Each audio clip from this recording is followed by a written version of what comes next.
What's up, YouTube? I'm here today to talk about a special topic, and it has to do with Kabuto's secret coffin, because I really think I figured out who Kabuto resurrected that scared Madara.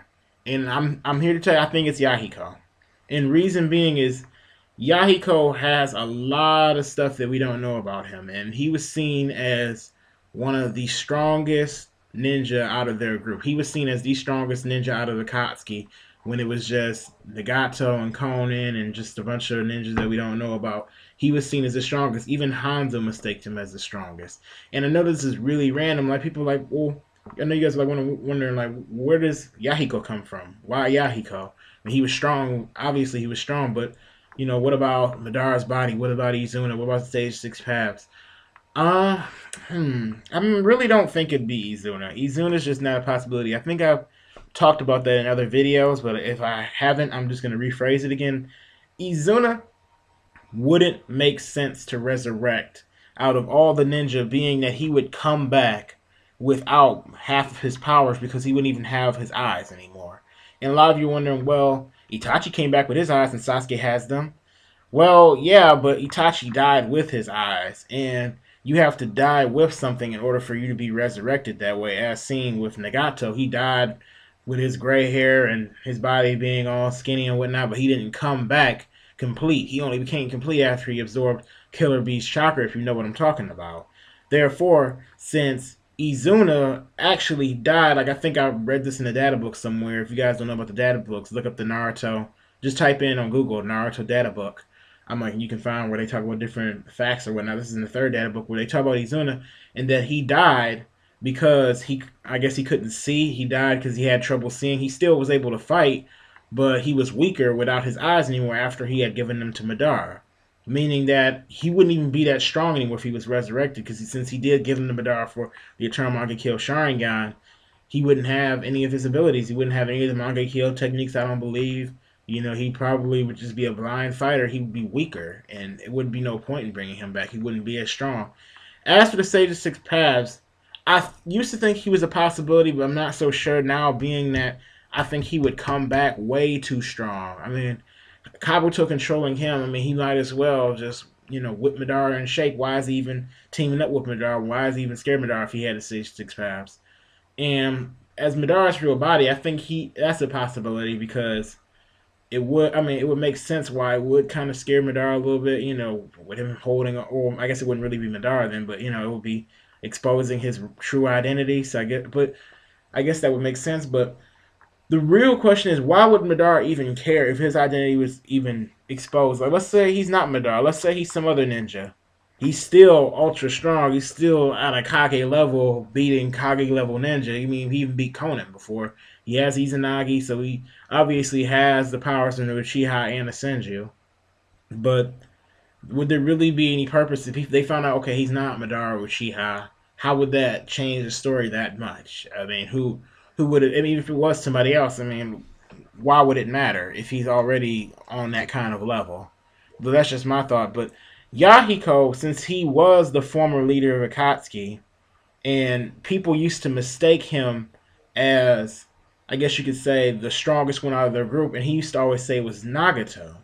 But I'm really wondering, maybe he was just being modest, because if you think about it, everybody followed him, and he's the only one out of the group of the Ame orphans that we haven't seen fight. We've seen Conan; she is pretty strong. I mean, she even was managed to kill Madara one time in a sense, but he came right back with Izanagi. But she still did some major damage to him. And the same thing, Pain. He was able to destroy the entire village. So Yahiko had to be on those type of levels, and he does kind of look. He kind of looks like Naruto and whatnot.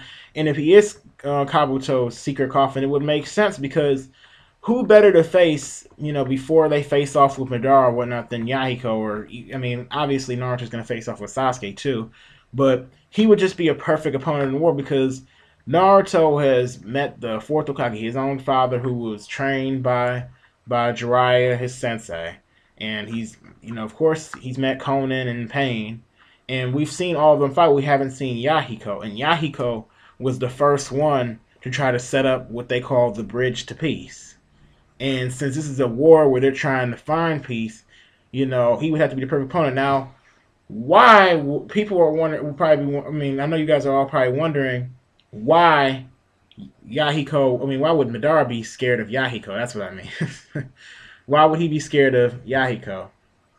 And the real question is, I'm like, yeah, why would he? And I'm really thinking maybe because Yahiko had probably such strength, that he, like I said, he was modest and probably, he was, when he would talk about Nagato being the greatest species, probably only saying that because he had the Rinnegan and that was a sign of the Sage and Six Paths and whatnot. But Yahiko, I mean, Madara would know what he's capable of.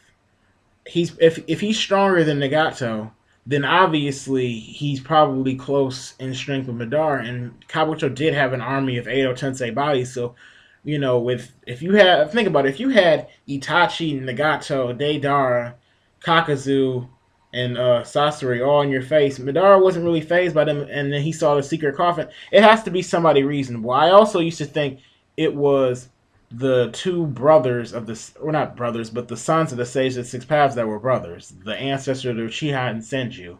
But it wouldn't make sense for it to be either one of them because if they were introducing the story together, so wouldn't that have meant that there would have been two coffins because both of them would have been resurrected? I mean, it's still a possibility they could have been brought back.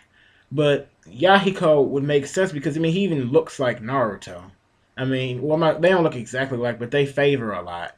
And he was the first one. He wanted to become like a god. He envisioned all this different stuff, and he passed the torch to Nagato, who passed it to Naruto. So why would Kishimoto, introduce him in the story without us seeing at least what he can do? We don't even know what he can do like that, and it would make sense to me for Naruto to fight him in some kind of battle that he would be the ultimate trump card of Kabuto. And that's just what I think, especially since he's the start of the organization. He's the one who been getting everything going. He's the one who's dreamed all this stuff besides Nagato. But anyway, what do you guys think? Leave your comment and whatever you guys think in the bottom, and please discuss this. I'm really curious on what you guys think about this issue. If you agree with me, tell me why. If you don't, tell me why. But anyway, thanks for watching this video, and I'll see you guys later.